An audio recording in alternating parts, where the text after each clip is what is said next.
কখনো ভাবতেই পারিনি কলকাতার কাছের এত সুন্দর একটা শহর এত কম সময়ে এবং এত কম খরচায় ঘুরে ফেলবো। আপনারা জানলে অবাক হবেন, এত সুন্দর একটা শহর খুব কম খরচায় ঘোরা যায়। এই শহরের অনেক কটা ঘোরার জায়গা যেখানে আপনারা একদিনের ট্যুরে আসতেই পারেন। তাহলে চলুন এই ভিডিওতে জেনে নিই একদিনের ট্যুরে কোন কোন জায়গা ঘুরে দেখবেন। বলে তো ফেললাম, তবে 6টার মধ্যে কি আমি কমপ্লিট করতে পারবো? চলুন দেখি। জেএম লাইফস্টাইলের নতুন আর একটা ব্লগে আপনাদের সকলকে স্বাগত জানিয়ে শুরু করছি আজকে ব্যান্ডেলের ভ্রমণ। এই ভ্রমণে আমরা 4টে জায়গা ঘুরে দেখব। প্রথমেই চলে এসেছি ব্যান্ডেল চার্চে। ব্যান্ডেল চার্চের এখানে কিন্তু কোনো প্রবেশ মূল্য নেই, সেটা এখানেই লেখা আছে।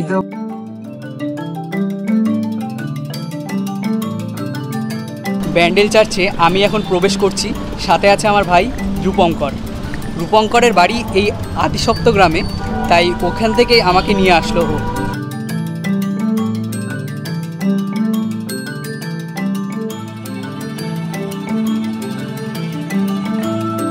প্রবেশ করার সাথে সাথেই কিন্তু আমি দেখতে পাচ্ছি এখানে অনেক ধরনের মূর্তি রাখা আছে। এই মূর্তিগুলো খুবই সুন্দর দেখতে লাগছে। এই চার্চের পোশাকি নাম দ্য ব্যাসিলিকা অফ দ্য রোজারি। পশ্চিমবঙ্গের প্রাচীনতম চার্চগুলোর মধ্যে এটি একটি। 1599 খ্রিস্টাব্দে হুগলি নদীর তীরে এই চার্চটা তৈরি করেন পর্তুগিজরা। পরবর্তীকালে 1632 সালে শাহজাহান এই চার্চটি ধ্বংস করে দেন। এরই সাথে সাথে জোয়ান ডেক্রুজকে আটক করে নিয়ে যাওয়া হয় আগ্রাতে এবং একটি পাগল হাতির সামনে ফেলে দেওয়া হয়। কিন্তু হাতিটি পায়ের তলায় পিষে ফেলার বদলে তাকে তার সুরে চাপিয়ে পিঠে তুলে নেন। এইসব দেখে সম্রাট শাহজাহান অবাক হয়ে যান। আশ্চর্যজনক ঘটনা এখানেই শেষ নয়। আপনারা যে মাস্তুলটা দেখতে পাচ্ছেন এটারও আছে অনেক বড় একটা ইতিহাস। একজন খ্রিস্টান নাবিক বঙ্গোপসাগরের ওপর থেকে যখন তার জাহাজ নিয়ে যাচ্ছিল, তখন সে বড় একটা ঝড়ের কবলে পড়ে। ঘটনাচক্রে তার জাহাজের অনেক মানুষই মারা যায়, আর যখন ঝড় থামে তখন তিনি বেঁচে যান এবং মনে মনে প্রতিজ্ঞা করেন যেই জায়গায় তার জাহাজ থামবে এবং ডাঙায় কোনো একটা চার্চ দেখতে পাবেন, এই জাহাজের প্রধান মাস্তুলটা দান করবেন। আপনারা হয়তো অনেকেই জানেন পর্তুগিজ ভাষায় ব্যান্ডেল অর্থাৎ মাস্তুল। এভাবেই ব্যান্ডেল কথাটা আসে এবং ব্যান্ডেল চার্চের সাথে সাথে শহরটার নামও হয়ে ওঠে ব্যান্ডেল। এই সব ঘটনার সবকিছুই কিন্তু এখন ফটোর মাধ্যমে এই চার্চের ভেতরে তুলে ধরা আছে। দুঃখের বিষয়, চার্চের ভেতরে কোনো রকম ভিডিও করা এলাও নয়। তারই সাথে সাথে আপনাদের বলে রাখি, প্রেয়ার হলের ভেতরে কিন্তু কোনো চেঁচামেচি এলাও করা হয় না। আপনারা যদি আসেন অবশ্যই চুপচাপ থাকার চেষ্টা করবেন। পুরো চার্চটা ঘুরে আমার খুবই সুন্দর লাগলো। চার্চের ইতিহাস শুনতে আপনাদের কেমন লাগলো অবশ্যই কমেন্টে জানাবেন। কিন্তু চার্চের 3 তলায় আমি যখন গেছিলাম তখন গিয়ে দেখলাম একটি ক্লক টাওয়ার। কিছু মানুষ তার পেছনেই মোমবাতি জ্বালিয়ে প্রার্থনা করছিলেন। এই ঘড়িটার সাথে সাথে রাস্তাটা দেখতেও খুবই সুন্দর লাগছিল ওপর থেকে। এইখানে আসলে আপনারা হুগলি ব্রিজও দেখতে পারবেন। তবে পুরো ভিডিওটা আমরা করতে পারিনি, চারিদিকে সিকিউরিটি গার্ড ছিল। সম্পূর্ণ ব্যান্ডেল চার্চ ঘুরে দেখার পর আমি আর রূপঙ্কর এখন যাচ্ছি ইমামবাড়ায়। এখান থেকে কত দূর? 3 মিনিট। এখানে 3 মিনিট লাগবে, আর আমরা বাইক নিয়ে এসেছি।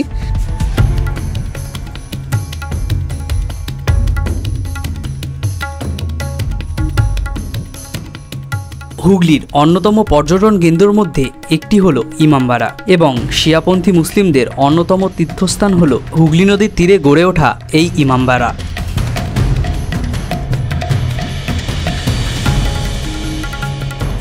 এবার আমাদের গন্তব্য ছিল হুগলির ইমামবাড়া, যেখানে আমরা পৌঁছে গেছি। আর এইখানে আসার পর আমাদের কাছ থেকে 20 টাকা টিকিট মূল্য নেওয়া হলো। আপনারা সবাই 20 টাকার টিকিট কেটেই প্রবেশ করতে পারবেন। ইমামবাড়ার অর্থ হলো হলঘর, আবার অনেকে বলে ইমামদের থাকার জায়গা। বিখ্যাত দানবীর হাজি মোহাম্মদ মহাসিব 1841 সালে শুরু করেন এই ইমামবাড়া তৈরির কাজ, কিন্তু তার মৃত্যুর পর এই ইমামবাড়া অনেক ক্ষতির সম্মুখীন হয়। তারপর ইমামবাড়ার দায়িত্ব নেন সৈয়দ কারামাত আলী। তার তত্ত্বাবধানেই গড়ে ওঠে এই নতুন ইমামবাড়া। ইমামবাড়ায় প্রবেশ করার পর আপনারা বাঁদিকে দেখতে পারবেন লেডিসদের জন্য প্রবেশ কক্ষ ওয়াচ টাওয়ারে যাওয়ার জন্য, এবং ডান দিকে দেখতে পাবেন জেন্টসদের জন্য ওয়াচ টাওয়ারে প্রবেশ করার কক্ষ। 150 ফুটের এই ওয়াচ টাওয়ারে উঠতে গেলে আমাদের 152টা ধাপ পেরিয়ে ওপরের দিকে উঠতে হবে। তো চলো আমরা এখন ওপর দিকে যাব, গিয়ে ওয়াচ টাওয়ারের ওপর থেকে কেমন দৃশ্য দেখা যায় সেটাই দেখব। এই ক্লক টাওয়ারের যে ঘড়িটি আমরা এখন দেখতে যাচ্ছি 1852 সালে 11,721 টাকা দিয়ে লন্ডন থেকে কিনে আনেন সৈয়দ কেরামত আলী। ঘড়িটি বানিয়েছিলেন ব্ল্যাক অ্যান্ড হুডে কোম্পানি, যেই ঘড়িটা এখনও সঠিক সময় বলে যায়। আমরা পৌঁছানোর পরেও এই ঘড়িটার ঘন্টা শুনতে পেলাম। এই ঘড়িটির চাবির ওজনই প্রায় 20 কেজি। প্রতি সপ্তাহে 2 জন মানুষের 30 মিনিট করে টাইম লাগে এই ঘড়িতে দম দিতে। এই ঘড়ি পর্যন্ত পৌঁছাতে আপনাদের 130টা সিঁড়ি পার করতে হবে এবং তারপরে 20টা সিঁড়ি পার করে আপনারা ওপর দিকে উঠে যাবেন। দেখো 152টা সিঁড়ি অতিক্রম করার পর এখন আবার অবস্থা খুবই খারাপ, কারণ অনেকদিন সিঁড়ি চড়া হয় না, কিন্তু যখন সিঁড়িগুলো চড়ে আসলাম তখন যে ফিলিংসটা হচ্ছিল আর এখন যে ফিলিংসটা হচ্ছে সেই দুটো কিন্তু একদমই আলাদা। ভেতরে আসার পর যে ফিলিংসটা আমার হচ্ছে সেটা আপনারা উপভোগ করতে পারেন এইখানে আসার পর। বাইরের দৃশ্য কিন্তু অসাধারণ। একটা ড্রোনের ভিউ যেমন হয় ঠিক তেমন পাখির চোখে আপনারা পুরো এই শহরটা দেখতে পাবেন।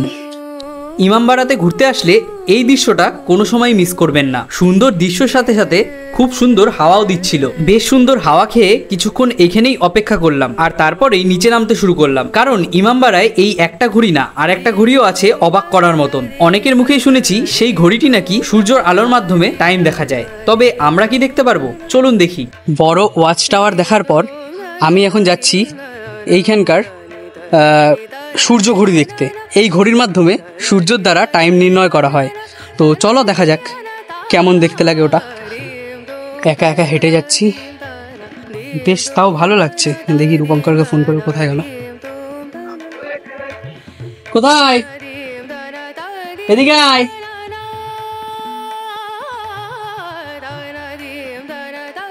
তো ও আসছে আর এদিকটায় যাই, দেখি অনেক লোকজন আছে এইখানটায়, দেখি কি বলে তারা।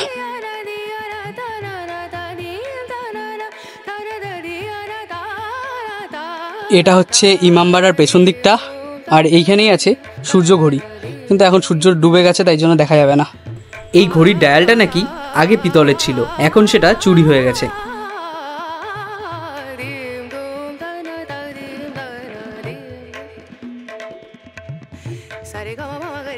হুগলির ব্যান্ডেল চার্চ এবং ইমামবাড়া ঘোরার পর আমরা এখন যাচ্ছি জল মন্দিরের দিকে। চলো যাওয়া যাক। জল মন্দিরে কিন্তু আমরা দেবানন্দপুরের ভেতর থেকে যাচ্ছিলাম। ঠিক তখনই জানতে পারলাম এখানেই নাকি শরৎচন্দ্র চট্টোপাধ্যায়ের বাড়ি। আমরা জল মন্দিরে ঘোরার আগে শরৎচন্দ্র চট্টোপাধ্যায়ের বাড়ি চলে এসেছি। শরৎচন্দ্র চট্টোপাধ্যায়ের ছোটবেলাটা কিন্তু এইখানেই কেটেছে। প্রথমেই প্রবেশ করে তার একটি মূর্তি দেখতে পেলাম, তারপরে ভেতরে ঢুকতে পারমিশন নিয়ে একটুখানি ভিডিও করেছিলাম, কারণ ভেতরের দিকে কোনো ভিডিও অ্যালাউ ছিল না। প্রবেশ করতেই প্রথম ঘরটা দেখতে পেলাম বৈঠকখানা, আর তার পাশের রুমটাই ছিল একটা মিউজিয়াম। যেই মিউজিয়ামের ভেতরে ছোট ছোট কাচের বক্সে তার জীবনের প্রতিটা গল্প তুলে ধরা হয়েছে। এই ভেতরে প্রবেশ করলে কিন্তু আপনারা একদম নীরবতা পালন করবেন। এই মিউজিয়াম এবং বাড়িটি সকাল 11টা থেকে 6টা পর্যন্ত খোলা থাকে। কাচের বক্সের মূর্তিগুলো সত্যি অসাধারণ ছিল, যা আপনারা নিজের চোখে না দেখলে কোনোদিনই বিশ্বাস করতে পারবেন না কতটা সুন্দর শিল্পীর হাতের কাজ। ভিডিওটা ছোট রাখার জন্য একটু স্পিডটা বাড়ানো হয়েছে।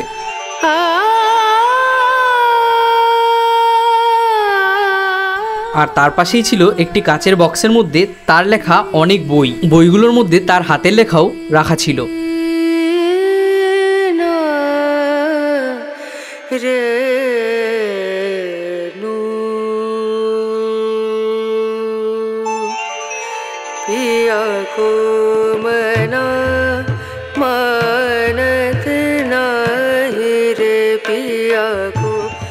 এইখানে পথের দাবি একটি বইও রাখা ছিল।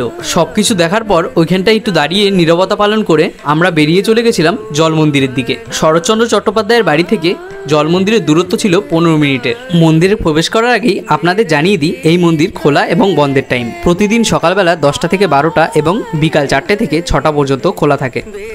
অবশেষে হুগলির বিখ্যাত লাহিড়ী বাবার আশ্রমে চলে এসেছি। এখানে একটা জলের মধ্যে মন্দির আছে আর এইখানের পরিবেশ কিন্তু খুবই সুন্দর। রাস্তায় কিন্তু খুব সুন্দরভাবে ডিজাইন করা, সাথে বাগানগুলো খুব সুন্দরভাবে মেনটেন করা আছে। তো চলুন আপনাদের পুরোটা ঘুরে দেখাই। আর একটা কথা না বললেই নয়, মূল মন্দিরে প্রবেশ করার জন্য মহিলাদের কিন্তু ওড়না লাগবে, তাই বাড়ি থেকে না নিয়ে আসলেও বাইরে থেকে ভাড়া পেয়ে যাবেন মাত্র 10 টাকায়। মেন মন্দিরের আগেই আমরা দেখতে পেলাম জগদ্ধাত্রী মায়ের মন্দির। এই লাহিড়ী বাবা আশ্রমে কিন্তু গেস্ট হাউস আছে, এই গেস্ট হাউসে আপনারা চাইলে থাকতে পারেন। এছাড়াও গেস্ট হাউসের সামনে ছিল বাচ্চাদের খেলার জন্য একটি পার্ক। এছাড়াও দেখলাম লাহিড়ী বাবা আশ্রমের একটি ছোট্ট স্টোর। আর আপনাদের বলে রাখি 10টা থেকে 12টার মধ্যে আপনারা যদি এই লাহিড়ী বাবা আশ্রমে আসেন, কুপন কেটে রেখে 11টা থেকে 1:30টার মধ্যে এসে আপনারা প্রসাদ গ্রহণ করতে পারেন। আশ্রমে ঢোকার আগেই দেখলাম আশ্রমটা খুব সুন্দরভাবে ডেকোরেশন করা আছে, আর এইখানে আসলে আপনারা মুগ্ধ হবেনই। তাই একবার এসে ঘুরে যাবেন লাহিড়ী বাবার আশ্রমে। মূল লাহিড়ী বাবা আশ্রমে প্রবেশ করার আগেই আমি দেখতে পেলাম শ্রীকৃষ্ণ এবং অর্জুনের একটি রথ। এই মন্দিরে প্রবেশ করতে কিন্তু আপনাদের কোনো রকম কোনো চার্জ দিতে হবে না, তবে সকালবেলায় ভোগের কুপন কাটতে আপনাদের 60 টাকা দিতে হবে। মূল আশ্রমে প্রবেশ করতেই আপনারা বাদিকে একটি ছোট্ট মন্দির দেখতে পাবেন, যেখানে শ্রীকৃষ্ণ, মা কালী এবং মা দুর্গা থাকেন।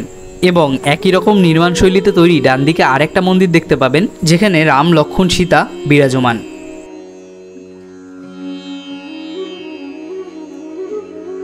এই আশ্রমের মেন চমক হচ্ছে এই মন্দিরের এই জায়গাটা, যেইখানটায় আপনারা দেখতে পাবেন জলের ওপর মন্দিরটা।